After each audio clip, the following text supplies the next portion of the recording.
하나님 말씀 민수기 12장입니다.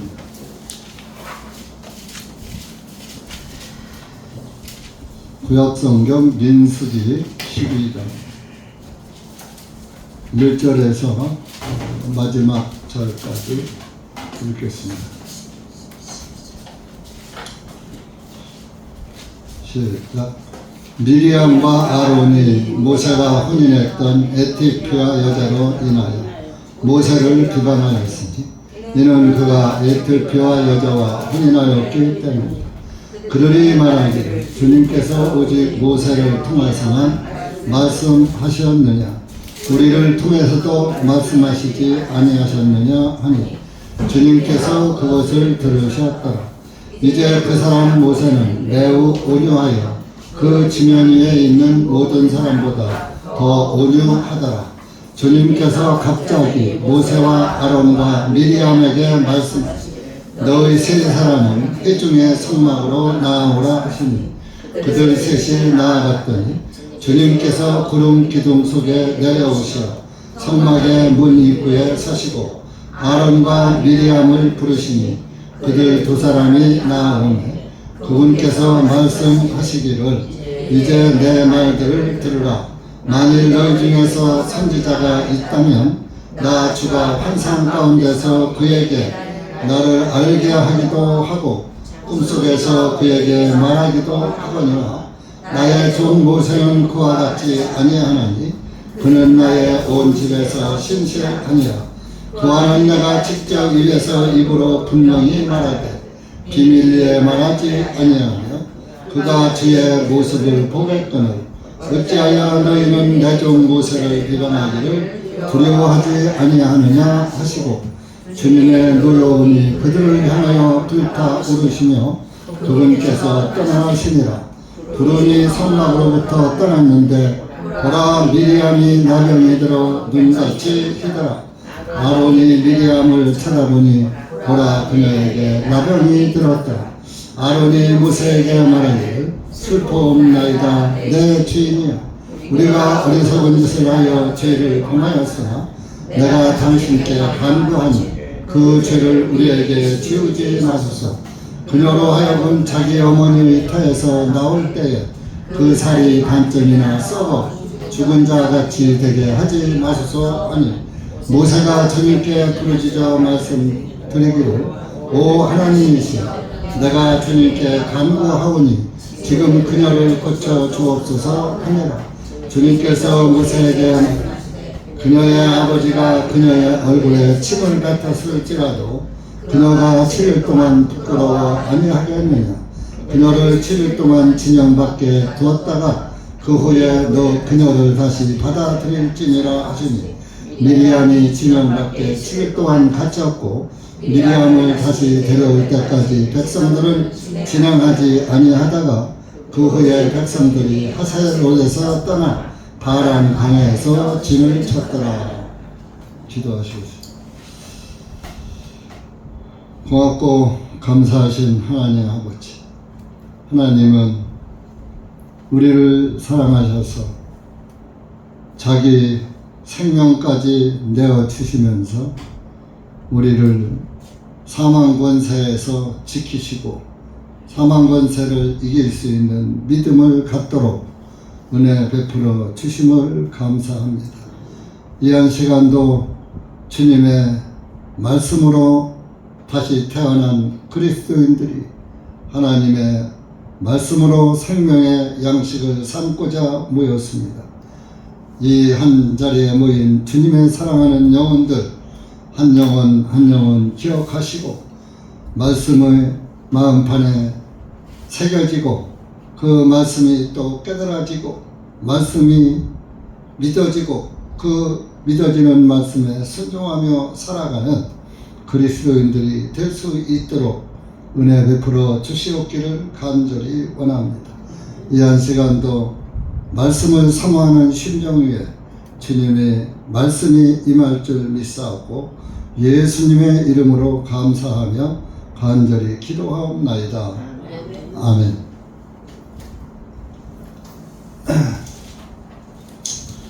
이스라엘 백성이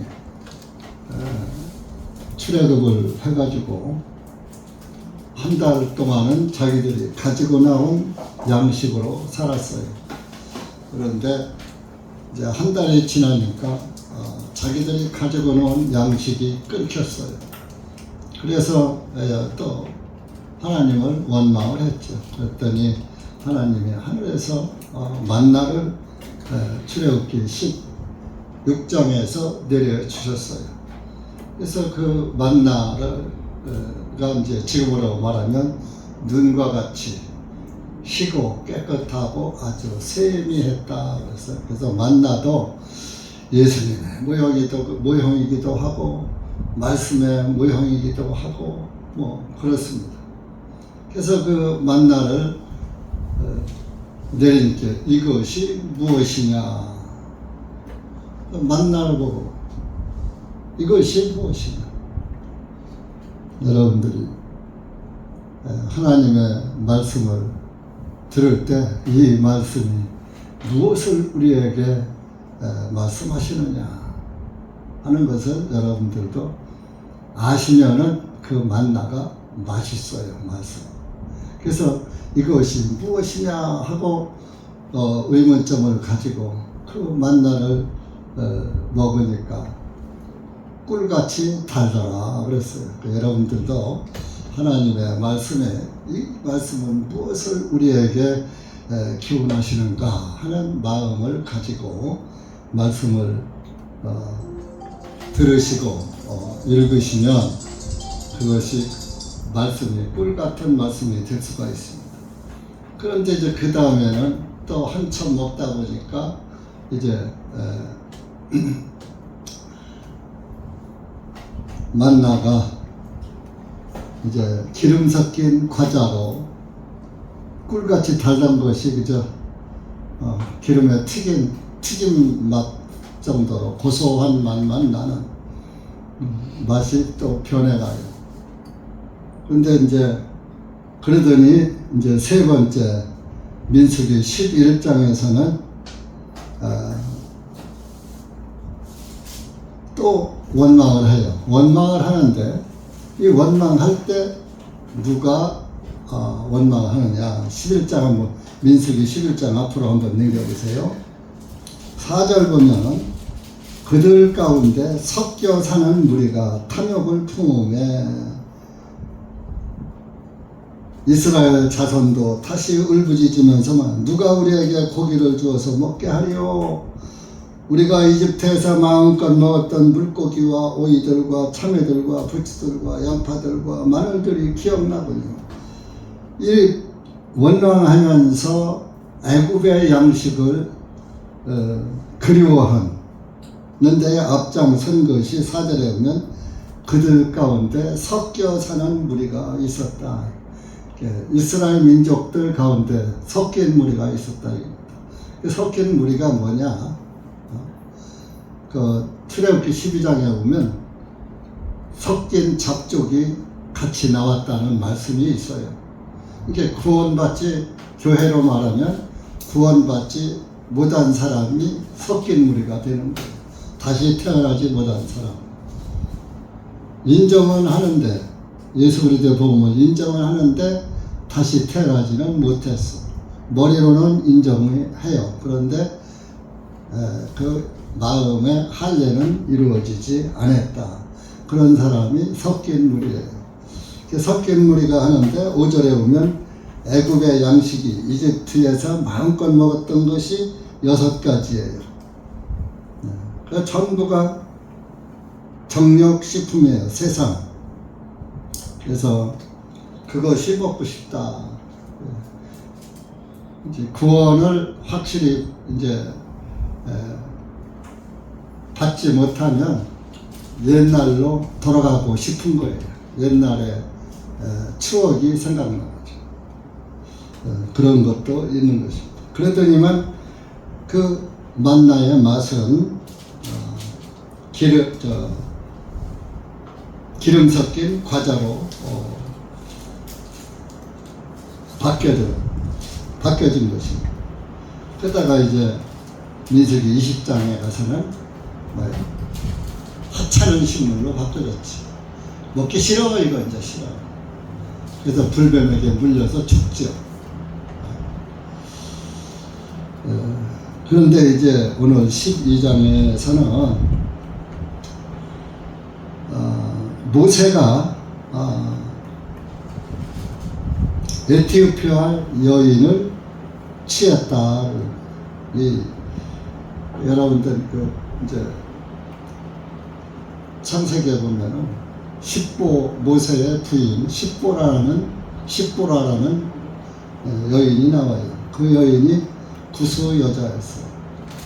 그래서 이제 십보라를 취한 것을 가지고 이스라엘 민족에게는 이방 여인을 취하지 말라.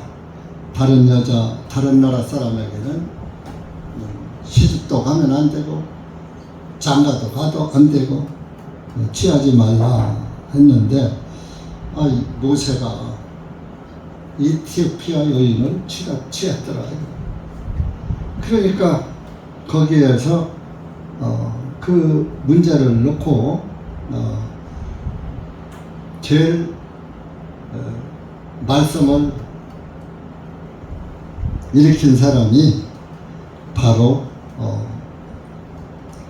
미리암과 아론이었어요. 그런데 그 중에서 미리암이 더 앞장섰어요. 그래서 이게 참 예수님의 형제들도 예수님을 믿지 않은 것이 요한복음 7장 5절에 나옵니다. 예수님의 그의 형제들이 믿지 않았더라. 요한복음 7장에 나옵니다. 그래서 이렇게 미리암은 또 누굽니까? 미리암은 그때 당시에 여선지자의 반열에 있었던 거예요.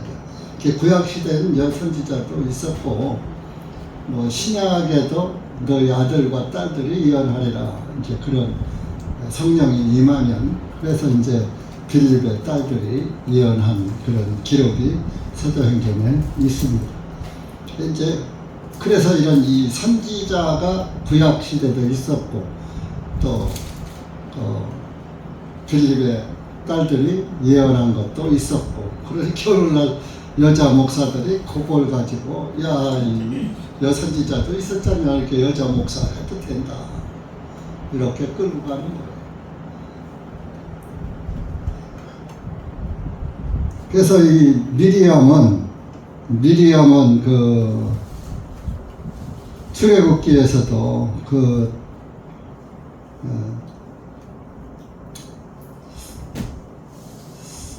선지자로서 활동을 했고 하나님을 섬기는데도 앞장섰던 사람이에요. 그러니까 이스라엘 여자들이 미리암을 많이 따랐어요. 출애굽기 33장 한번 가보시죠.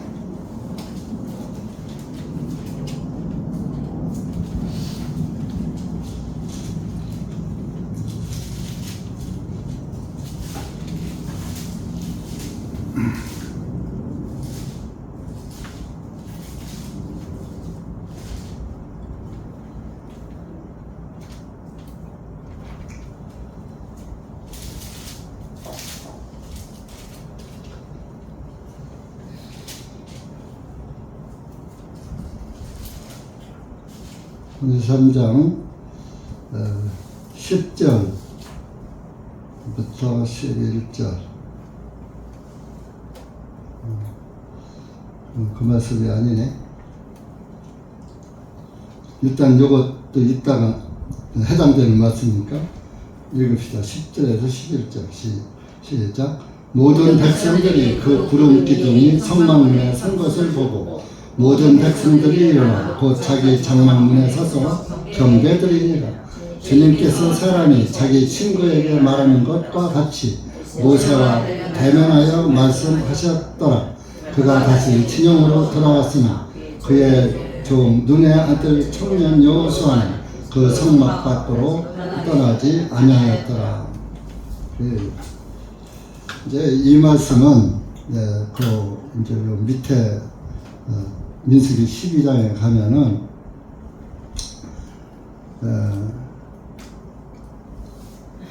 그 미리암과 아론이 그 모세를 그 비방하는 것을 보고 하나님께서 이제 그들을 세 사람을 불러 모읍니다. 불러 놓고서 책망을 하시는 거죠. 그런데 이제 이 미리암과 아론이 모세를 비방했던 것은 자기들도 그 하나님의 말씀을 예언하고 이렇게 했기 때문에, 또 아론은 대제사장이잖아요. 그래서 아주 모세 다음으로 모세의 또 형님이기도 하고 3살 많은, 그러다 보니까 그 모세를 비방하는데, 야, 너만 하나님이 2절에 보면 주님께서 오직 모세를 통해서만 말씀하셨느냐, 우리를 통해서도 말씀하지 아니하셨느냐 하니 주님께서 그것을 들으셨더라. 그래서 자기들도 하나님 일하는데 앞장서서 하니까, 또 하나님이 미리암에게도 예언의 그 영을 또 주시니까, 야, 뭐 하나님이 꼭 뭐 모세하고만 함께 하셔, 우리하고도 함께 하시는 거야. 이러는 그런 그 교만이 있었던 거예요. 그러니까 이제 복음교회도 그런 게 있어요. 복음교회는 권위를, 목회자들이 권위를 그렇게 내세우지 않아요. 천국에 가면 목사 없어요. 땅에서도 목사라는 단어는 없어요. 그냥 목자, 먹이는 자, 하나님의 말씀을 먹여주는 자. 그래서 뭐 목자는 곧 목동이죠. 하나님 그 주인이 부리는 종이죠. 그 주님의 종이에요.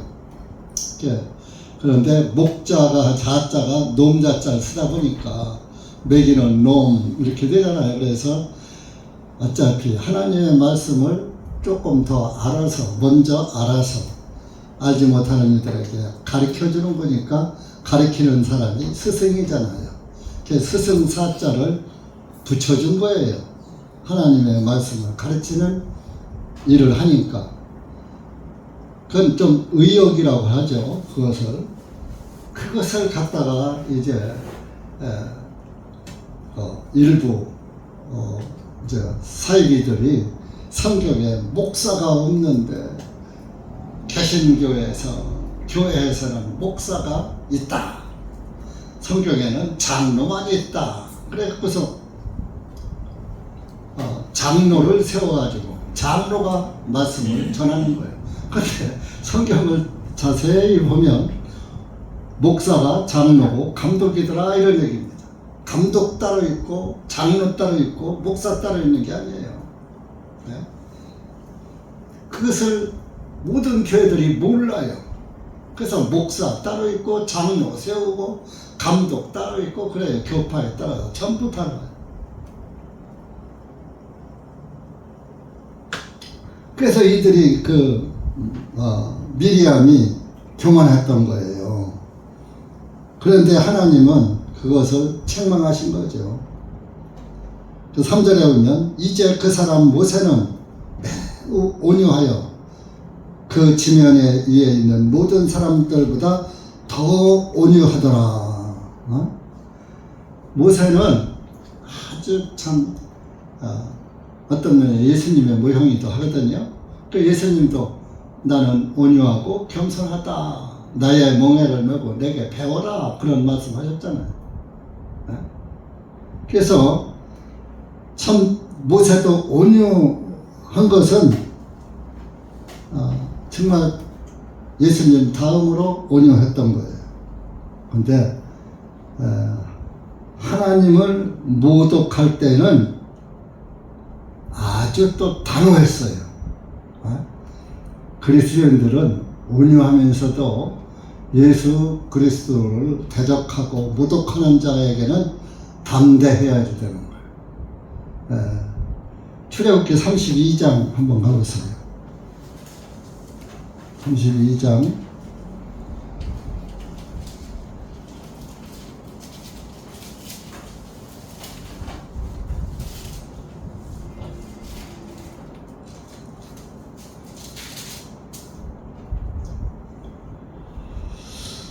19절입니다. 19절 시작. 그가 진영에 가까이 이르러 그 송아지와 춤추는 것을 그가 보니라. 이에 모세의 분노가 맹렬하여 그의 손에서 그 판을 던져 그것들을 산 아래서 깨뜨렸더라. 율법 돌판을 가지고 받으러 갔는데 40일 동안 안 내려오니까 고태를 못 참고 금송아지 만들어가지고, 금송아지가 이것이 우리를 이집트에서 인도에는 신이다 하고 금송아지를 섬기면서 금송아지 앞에서 이렇게 춤추고 즐기는 거예요. 그것을 보고 화가 나서 돌판을 집어 던져버려요. 뻔엿이 살아계신 하나님을 놔두고 자기들 목걸이, 팔찌, 금반지, 귀걸이 빼가지고 부어서 만든 송아지 형상에게 절하고 그것이 우리의 하나님이다 라고 섬기더라고요. 여러분, 하나님보다 더 귀한 것이 있으면 안 되는 거예요. 하나님을 배신하고 금송아지를 섬기면 안 되는 거예요. 그래서 모세가 하나님의 율법 돌판, 그 귀중한 말씀인데도 너무 하나님을 모독하니까, 하나님을 배신하는 것은 모독하는 거예요. 하나님을. 그러니까 저런 못된 것한테 하나님의 말씀을 전해줄 가치가 없다 이런 생각이 들었는지 그 집어던져서 돌판을 깨쳤지요. 그러니까 하나님을 모독하는 것은 참지를 못했던 거예요. 그렇게 온유했던 모세도 하나님의 백성들은 온유해야지 된다. 온유와 온유는 곧 겸손이죠. 우리 스반에서 한번 학계서 앞에 있어요. 스반.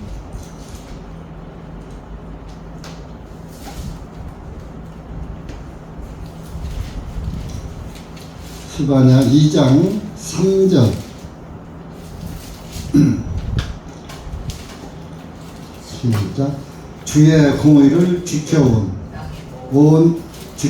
땅의 모든 온유한 자들아, 너희는 주님을 찾으라. 의를 찾고 온유함을 찾으라. 너희가 주의 분노의 날에 숨겨질 수 있으리라. 온 땅의 온유한 자들아, 너희는 주님을 찾으라. 의를 찾으라. 의를 찾고, 의가 예수 그리스도의 의를 말하는 거예요. 로마서 3장 그리스도의 의를 통해서 우리가 구원받았다 그랬잖아요. 나의 의는 없는 거예요. 구원받으면 예수님의 예수님을 믿는다는 것은 예수님의 의를 믿는 거예요. 예수님의 의는 우리를 의롭게 하는 의예요. 예수님의 의가 우리를 의롭게 했다는 것을 믿는 것이 예수님을 믿는 거예요. 그래서 여기 의를 찾고 온유를 찾으라. 온유하신 예수님 찾으라. 너희가 주의 분노의 날에 숨겨질 수 있으리라. 마지막 심판의 날에, 지금으로 말하면 이제 예수님 재림의 날에 내가 주님의 온유한 것처럼 주님 안에서 온유하고 온유하신 주님을 찾고 그분과 함께 해서 이 모세처럼 모세보다 더 온유한 사람이 없다는 3절.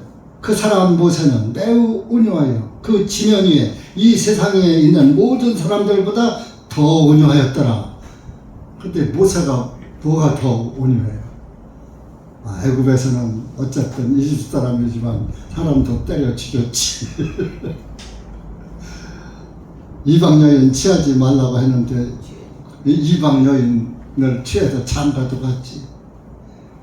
행위적으로는 뭐 그렇게 존경의 이스라엘 사람들 앞에서 존경의 대상은 아니었거든요. 물론 뭐 리더의 역할은 했지만 행위적으로는 이 땅에 온전한 사람은 없다는 것을 나타내는 거예요. 그래서 여러분들은 내가 온유한 게 아니라 예수 그리스도의 온유함을 믿고 그분은 온유하신 분이다. 그분이 누구예요? 창조주 하나님인데 창조주의 권위를 내던지고 아들로 충성했다 그랬어요. 예수님. 그러니까 그 온유를 찾으라는 거예요. 온유하신 그분을 찾아서 그분을 꽉 잡고 있어야지 마지막 심판 때에 감춰질 수 있다. 수많은 선지자가 말하는 거예요. 다 같은 영이니까 여기저기서 예수님을 증거하고 있는 거예요.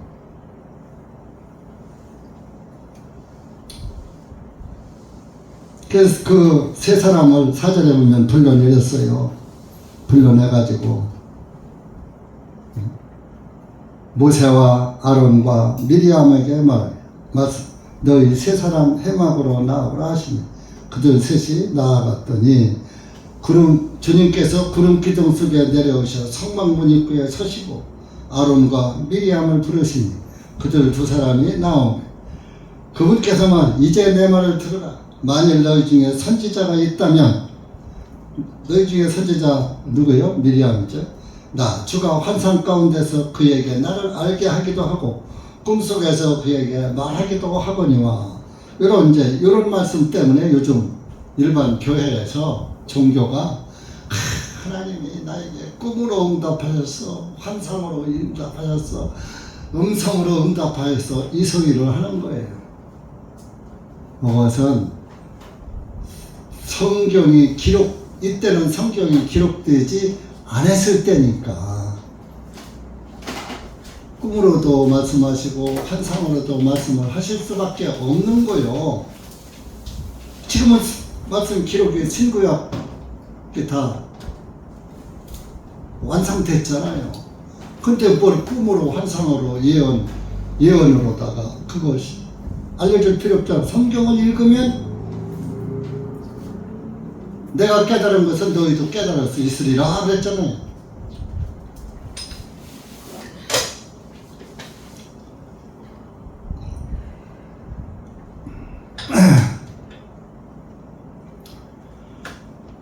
실제로 보면은 나의 종 모세는 너희들한테는 꿈으로도 말하고 환상으로도 말하고 뭐 했지만 나의 종 모세와는 그렇게 안 했다. 그와 같지 아니야.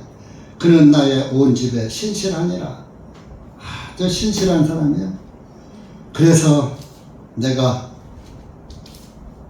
직접 입에서 입으로 분명히 모세에게 말했고 얼굴을 대면 비밀리에 말하지 아니하며 그가 주의 모습을 보겠거늘 어찌하여 너희는 내 종 모세 비방하기를 두려워하지 아니하느냐 하시고 주의 노여움이 그들을 향하여 불타오르시며 그분께서 떠나시니라. 모세 그들을 떠나가 버렸어. 화를 내시고.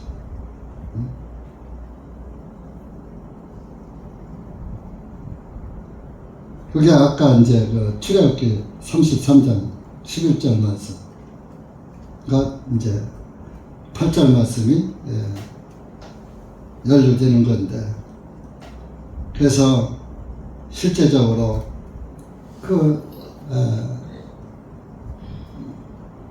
비방은 모세가 그때 당시에 이스라엘을 인도하는 인도자 아니에요?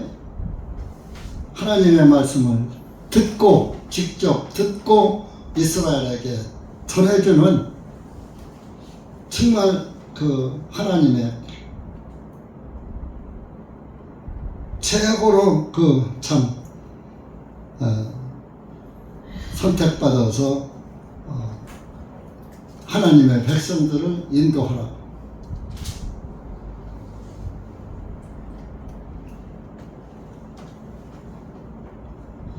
베드로후서 2장 한번 또 가보시죠.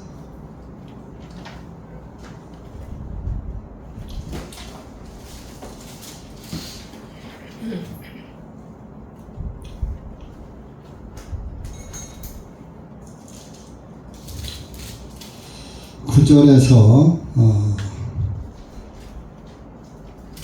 12절까지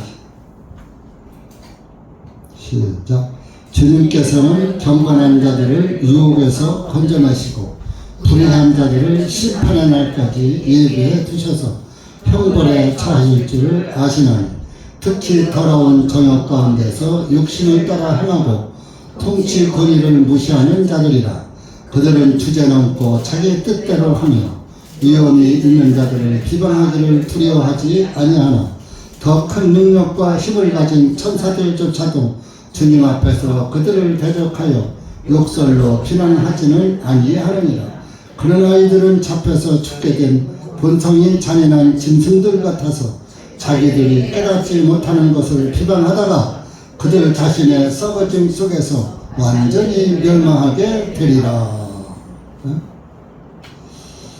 이제 마지막 심판 때 이 베드로 후서 3장에는 이제 불심판, 마지막 심판의 말씀인데 그 불심판 때에 이런 사람들이 다 버림받는다 그런 얘기예요.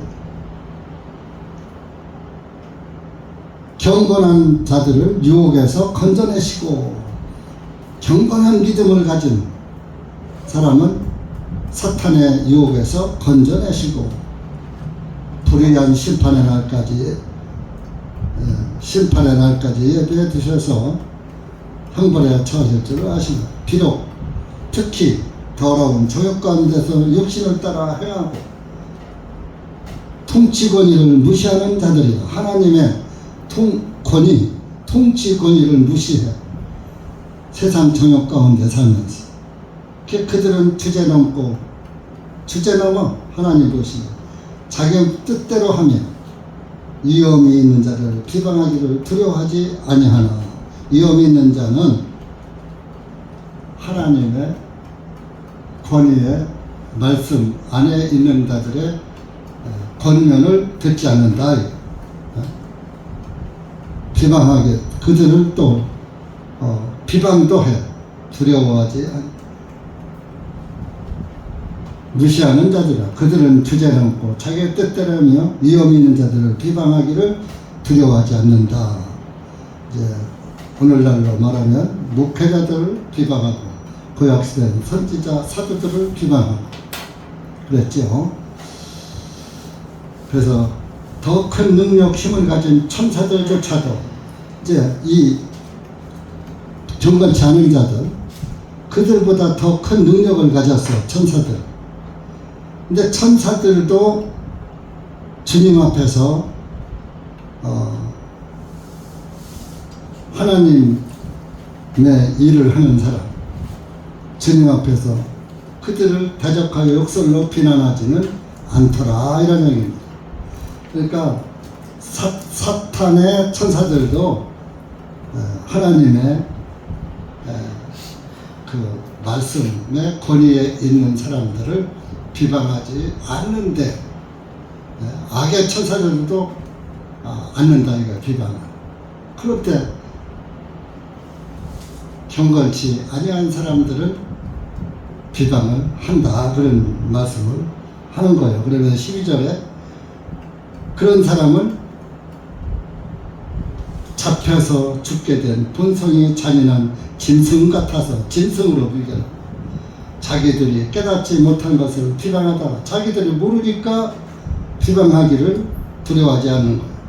그들 자신의 썩어짐 속에서 완전히 멸망하게 되리라. 미래사지 멸망당한다 그러니.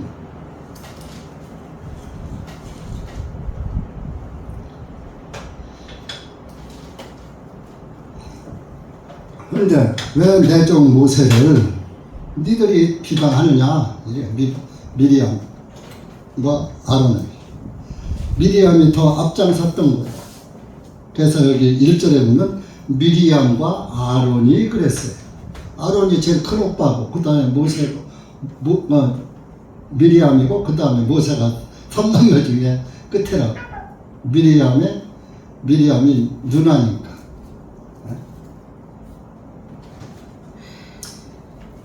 그래서 그 책망을 하시고 노에서 그들을 떠나가셨어. 그 10절에 보니까 구름이 성읍으로부터 떠났는데 하나님이 구름 가운데 오셨다가 그분이 떠나니까 구름 가운데 떠났죠. 성막으로부터 떠났는데 보라 미리암이 나병이 들어 눈같이 희더라. 문둥병이 들어버렸어. 문둥병은 죄인의 상징이죠. 나병은 나자가 문둥이 나자예요. 그래서 개혁성경은 문둥병이라고 했는데 또 문둥이라고 하면 조금 저속하다 해서 나병이라고 했는데 엎어치나 자처치나 마찬가지요. 나자가 문둥이 나자니까. 그랬더 이제 소경이라는 말이 나오잖아요. 이제 소경이 보며 이렇게 맹인이 보며 우리 그랬어요.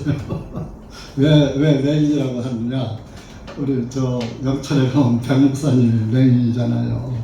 그러니까 이제 그 목사님이 소경이라고 하는 것보다 맹인이라고 하는 게 좋지 않아요. 그래서 소 목사님이 맹인으로 다 보는 거예요. 근데 맹자가 소경 맹자거든. 한자가 이제 그게 그거예요. 근데 어쨌든 장애를 가진 사람은 자기 좀 자존심을 상하는 그런 단어가 있을 수가 있어요. 그리고 사실 장애인들이 또 어떤 면에서 고집도 세고 자존심이 또 세요. 왜? 저 사람이 자기를 무시할까봐 무시당하지 않으려고 목소리를 내는 그런 경우도 많이 있어서 장애인 전도하기가 더 어려워요. 불쌍하잖아요. 똑같이 한 세상에 왔다가 소아마비 걸려서 전력되고 뭐 이렇게 하면 불쌍하잖아.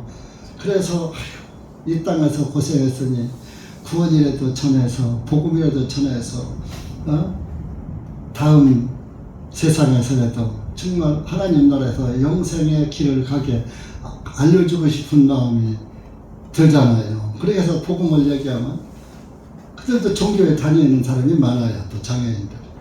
그러다 보면은 안 들어요. 오히려 건강한 사람들이 더 말씀을 받아들이는 경우가 장애인들이 더 안 듣더라고요. 저도 좀 많이 그런 몇 사람한테 이렇게 해본 적이 있습니다. 이제 나병이 들었더라. 이 나병은 천형이라고 해요.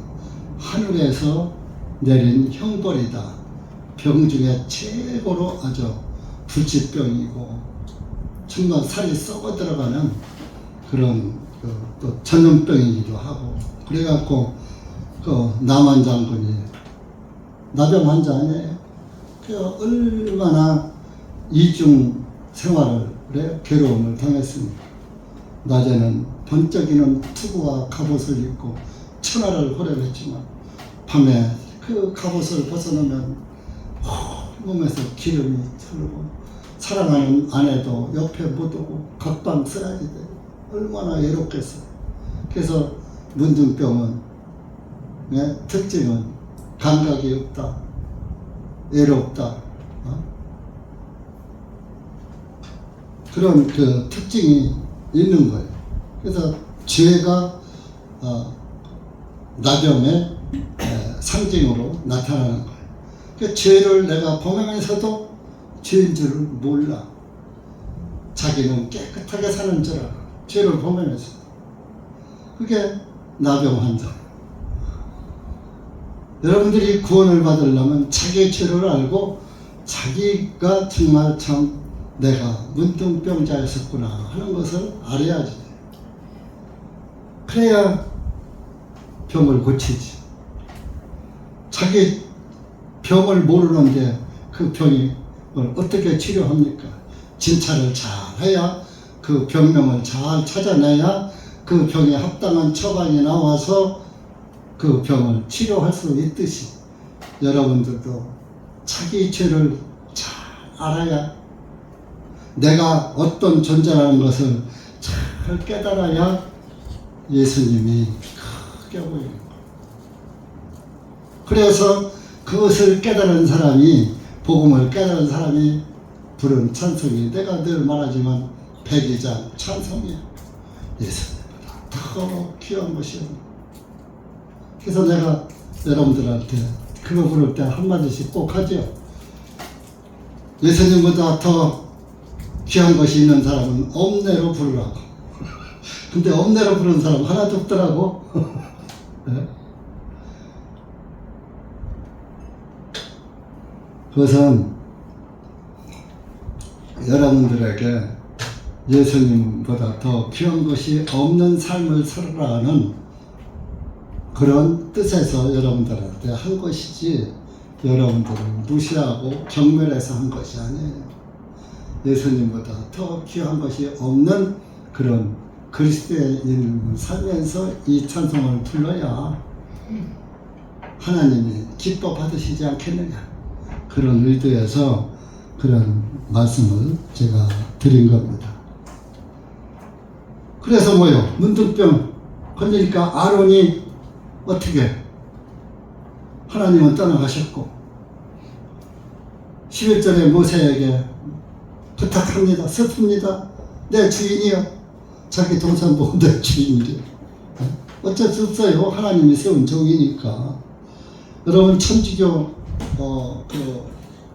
천주교 사람들은요 아들이 신부잖아요. 아들한테 반말 안 해요. 신부님. 내 아무개야 이러지 않아요. 그리고 종교 목사들 어떤지 아세요? 종교 목사 가면 아들, 딸들, 그 사모 다 목사님. 아버지 보고도 아버지라고 하네. 목사님. 이제 그리스도인들이라고 하는 구원받은 사람들하고 목사님 소리가 되게 인사케. 형제자매인 줄 아는데 가족들이 그래요. 가족들이. 예수님도 그렇지. 요한복음 7장에 보면 그 형제들이 예수님을 믿지 않더라 그랬어요. 그렇다니까요. 그래서 예수님이 그 말씀을 하신 거예요. 선지자가 고향에서 환영받는 일이 적다 그랬어요. 그러니까 제가 지금 시골에 고향에 가면 교회 다니는 분은 아이고 목사님 오셨어요? 그래요. 종교인들은. 근데 교회들 상철이 왔나? 형님 오셨어요? 이러고 목사 소리 하기가 되게 인색해요. 그럼 뭐예요? 자기들이 옛날에는 자기들과 똑같이 크고 같이 이렇게 코 째째를 흘리고 다니는 그 사람만 높여주기 싫은 거예요. 자기들 시골에 농사 짓고 저놈만 가서 양복 입고 목사라고 하고 뽀짝뽀짝하고 오니까 자존심 상하니까 그냥 옛날 그 시대로 하는 거예요. 그 고향 친구들도 교회를 다니는 사람들은 안 그래요. 아유 목사님. 또 동창들도 목사님 이래요. 그런데 신앙이 없는 것들은 야 상처라 왔니? 이러고 그래요. 그래서 예수님 말씀은 하나도 틀린 게 없어요. 선지자가 고향에서 환영받는 일이 없다.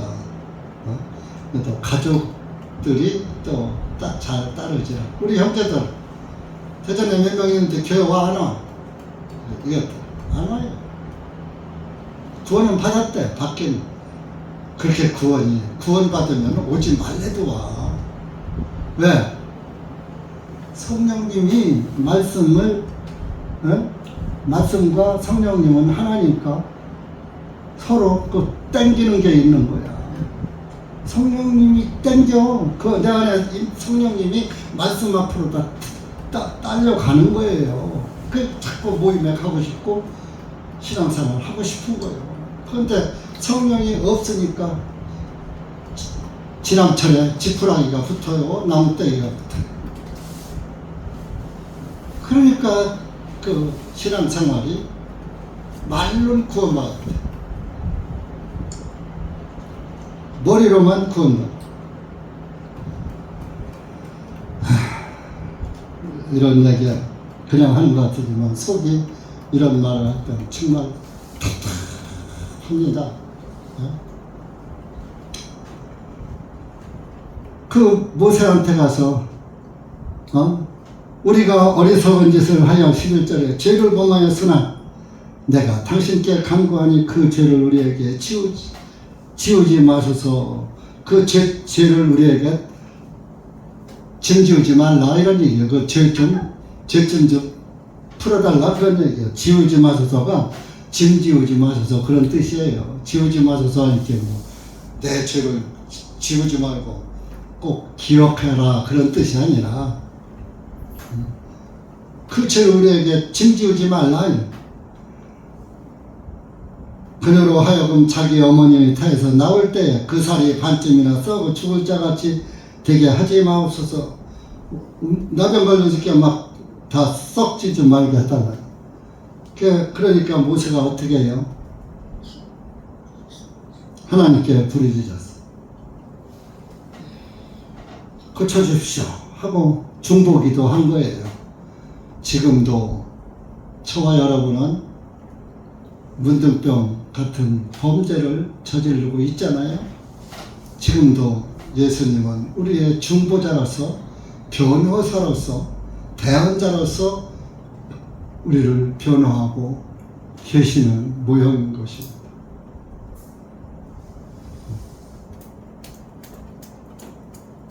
그렇게 하니까 이제 하나님께서 14절에 모세에게 말씀하죠. 그녀의 아버지가 그녀의 얼굴에 침을 뱉었을지라도 그녀가 7일 동안 부끄러워 아니하겠느냐. 그녀를 7일 동안 진영 밖에 가두었다가 그 후에 그녀를 다시 받아들일지니라 하시니, 즉 그 율법에는 아버지가 그 자기 딸에게 침을 뱉으면 7일 동안 방 안에 꼭 갇혀 있어야지 돼. 그랬다가 7일 지내야 이제 나올 수가 있어. 그런 율법이 있었어요. 그런데 얼굴에 침을 뱉어도 7일을 격리해야지 되는데 하물며 나병이 걸렸는데 진영 밖에 나가서 따로 거해야지 되지 않느냐. 진영 밖은 이제 영적으로 말하면 죄인들이 가는 죄인의 장소지요. 이제 거기서 진영 밖에 있다가 이제 문둥병이 나서면은 또 제사장에게 보여주고 다 나갔습니다 하면 다시 그 제사장의 그 판명하에 진 안으로 들어올 수가 있었던 거예요. 그래서 이제 진영 밖에 있다가 7일이 지난 다음에야 진영 안으로 들어왔는데, 그때까지 15절에 보니까 백성들의 진이 진행하지 못하고 함께 머무르고 있더라. 그냥 가야지 될 거 아니에요. 이스라엘 민족들은 문둥병 걸린 것도 아니고 진 밖에 있을 것도 아닌데. 그런데 뭐요? 미리암과 아론이 모세를 비방할 때에 그들도 맞아 하고 동조를 마음으로 했었다 이겁니다. 그러니까 그들도 가나안 땅을 향해서 가야지 될 길이 발이 묶여버린 거예요. 그러니까 여러분들이 우리가 하나님 앞에 그런 그 범죄가 이루어지면 영적으로 진행이 안 되는 거예요. 영적 성장이 안 되고 주님 앞에 나아가던 발걸음이 멈춰지는 거예요. 네?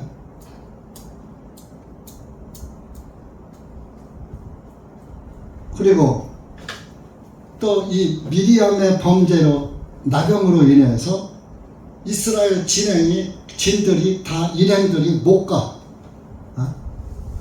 우리 교회 안에서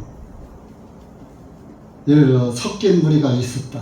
그래서 교회 안에 어떠한 좋지 못한 그런 불상사가 생겼다 그러면 교회 전체가 술렁이는 거예요. 그래요, 안 그래요? 그러면 그 교회 전체가 하나님의 말씀에 성장이 안 되고 다 머물러서 근심 가운데서 머물러 있게 되는 거예요. 똑같은 이치예요. 그래서 이렇게 이제 하나님은 미리암 고쳐줬지요. 그래서 항상 하나님께 기도하면은 범죄했을 때 자복 기도를 하면은 하나님께서는 용서를 해주셔요. 그래서 요한일서에 네가 자복하면은 그분께서 우리의 죄를 사하신다 그런 말씀이 있다 이겁니다. 그러다 보니까 오늘날 조교교에서 그 요한일서 9절을 내세우면서 야 죄를 지면 이렇게 하나님께 죄를 회개하라고 했잖아. 그렇게 용서해달라고 비는 거예요. 우리 요한일서 1장 한번 가보시죠. 분별을 못하시는 분이 혹시 있을 수도 있으니까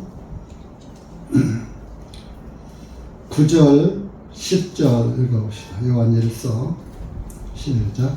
만일 우리가 우리의 죄들을 자백하면 그분께서는 신실하고 의로우셔서 우리의 죄들을 용서하시며 모든 불의로부터 우리를 깨끗하게 하시느니라. 만일 우리가 죄를 짓지 않았다고 말하면 우리는 그분을 거짓말하는 분으로 만드는 것이요 또한 그분의 말씀이 우리 속에 있지 아니하니라. 이 구절이 함정이에요. 복음을 깨닫지 못하면 이 말씀이 그냥 문자 해석밖에 안 되는 거예요. 이 구절을 떠보면 자백을 해야 되는구나. 자백을 용서를 비는 걸로 자백은요. 내가 이런 죄를 졌습니다. 거기까지요. 용서해 주십시오가 빠진. 용서해 주십시오 해야 용서가 되는 걸로 아는데 자백하면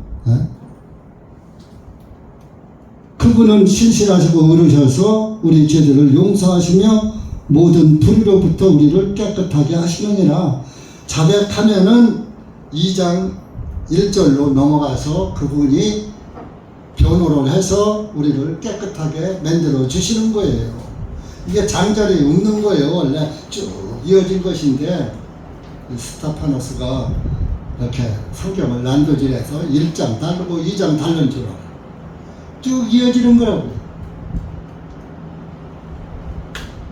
그러니까 사실 여러분들도 하나님 우리가 늘 범죄하는데 하나님은 늘 예수님이 중보자 역할을 하심으로 우리의 죄가 늘 깨끗해져 있잖아요. 용서가 되잖아요. 그러니까 우리가 교회 안에서도 형제 자매의 허물을 용서해야지 되는 거예요. 네? 고린도 후서 2장 한번 들어봅시다.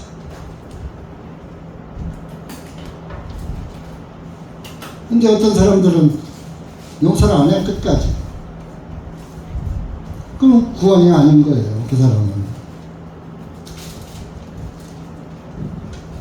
자기 죄 용서받았으면 남의 죄도 용서할 줄 알아야지. 자기 죄는 더 많은데 그 사람이 나한테 잘못하는 한 가지야. 나는 하나님 앞에 한 범죄한 것이 머리털보다 더 많아. 그 많은 죄를 사함 받아놓고 그 한 가지 죄를 용서 안 해줘? 10절 보세요. 10절 2장 10절 시작. 너희가 무슨 일에 누구를 용서하냐 나도 용서하고 만일 내가 무엇을 용서했다면 그것은 너희를 위하여 내가 그리스도의 앞에서 용서한 것이니. 무슨 일에 누구를 용서하면 나도 용서한다. 만일 내가 무엇을 용서했다면 그것은 너희를 위하여 내가 그리스도 앞에 용서한 것이다. 이제 여러분들이 어떤 사람이 나에게 좀 마음에 상처를 주고 잘못했다 이거. 그럴 수 있죠. 다분히 있죠. 그러면 한 번 서로가 대화해서 용서를 화해를 하고 용서를 하고 이해를 했으면 딱 끝내야지 돼. 그렇게 하고서도 뒤에 들어서 또 얘기하고 뒤에 들어서 이거는 이 교회 안에서는 있으면 안 됩니다. 이 말씀이 2장 10절 말씀이 뭐냐, 그 위를 쫙 보면요 고린도전서 5장에 그 가능한 사람에 대한 용서를 말하는 거예요. 가능한 사람. 아버지의 부인을 범한, 아버지가 먼저 돌아가셨어요. 이렇게 척였던가 보죠. 척을 범했어요. 척과 간통을 했어요. 그래서 교회에 문제가 된 거예요. 아버지의 부인을. 그래서 지금 그 얘기가 여기까지 이어지면서 너희들이 용서했으면 나도 용서한 것이다.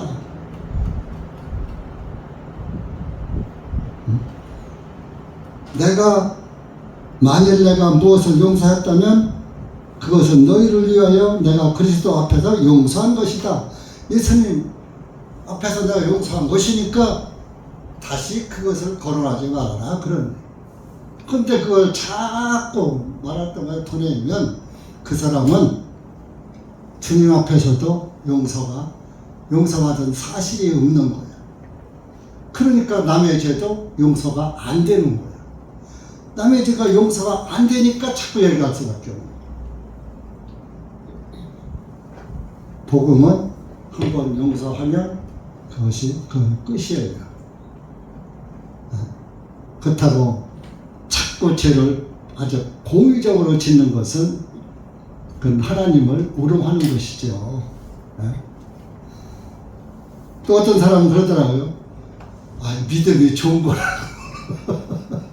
죄를 져도 하나님이 다 사해주는 거니까 그 믿음이, 예수님을 너무 잘 믿어서 죄를 그냥 자연스럽게 짓고 살면서 은혜 가운데 사는 거라고 그러는데 그건 말이 안 돼요.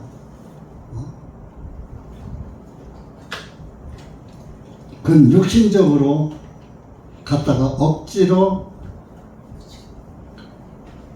붙이는 건데 그것을 성경에서 억지 해석이라고 해요. 그러니까 하나님의 말씀을 억지로 해석하지 말라 그런 말씀이 있어요.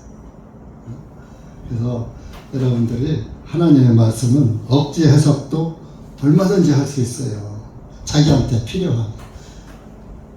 항상 하나님 입장에서 해석이 돼야지 되는 겁니다. 그래서 이렇게 그 미리암 한 사람으로 인해서 또 왜 그러면 아론도 문득병이 걸려야지. 자, 이때 아론의 아들들은 이미 죽었어요. 다른 불을 들이다가 제단에다가 다른 불을 들이다가 그 불이 나와서 태워 죽였어요.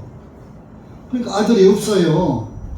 아론이 없으면 그 아들들이 대제사장을 이어받아야 하는데 아들이 없어. 아론까지 문득병 걸리면은 대제사장이 없어지는 거야. 그래서 또 아론은 동조했지 앞장서지는 않았던 거예요. 미리암이 앞장섰던 거예요. 그래서 동조한 죄는 있어도, 그리고 또 대제사장을 할만 그 자리가 비면은 안 되잖아요. 문둥병자 누가 재판에서 그 문둥병을 해서 치료를 지나면 그걸 보고서 판결을 해서 진앙으로 들어오게 할 대제사장이 없어지자. 그러니까 하나님이 이스라엘 민족을 위해서 이 아론은 나병을 들게 징계하지 않으신 거예요. 그러니까 하나님은 하나님의 일을 하는 사람들은 하나님이 또 지켜주시는 그런 또 모습도 담겨 있는 것입니다. 그러니까 여러분들도 이런 말씀을 잘 봐서 하나님 앞에 하나님의 참 그 종으로 이렇게 살면 하나님께서 기뻐하시고, 모세 칭찬했잖아요. 모세가 그렇게 칭찬받을 일, 물론 칭찬받을 일 많이 했지만은 흠도 있거든요. 그런데 모세보다 더 충성된 좀 신실한 사람은 없다 그랬잖아요. 그런 것처럼 여러분들도 신실한 종으로 주님 앞에 서는 날 잘했다 신실한 종아, 나의 멸류관을 받아라 하고 멸류관을 그날에 가서 멸류관을 받는 그런 그리스도인들 되시기 바랍니다. 에이 너는 왜 그랬어 하고 책망받지 말고 칭찬받는, 세상에서 칭찬받지 마세요. 주님으로부터 칭찬받으세요. 사람의 칭찬은요 칭찬이 아니에요. 더군다나 충청도 사람들의 칭찬은 반대로 드려야지. 내가 충청도 사람인데 정말 이렇게 지내고 보면은 겉닳고 속닳고 그렇다. 그래서 정말 그 충청도 사람들 말은 아주 잘 들어야지 돼요. 그리고 충청도 사람들 모독하는 것 같은데 내가 충청도 사람이니까 이런 말도 자신 있게 하는 거예요. 근데 방송에서는 선거 때문에 충청도는 속이 깊대 좋게 평하는 거예요. 그게 여러분들은 주님 앞에서는 속이 깊건 얕건 여러분의 진실을 주님은 다 보고 계십니다.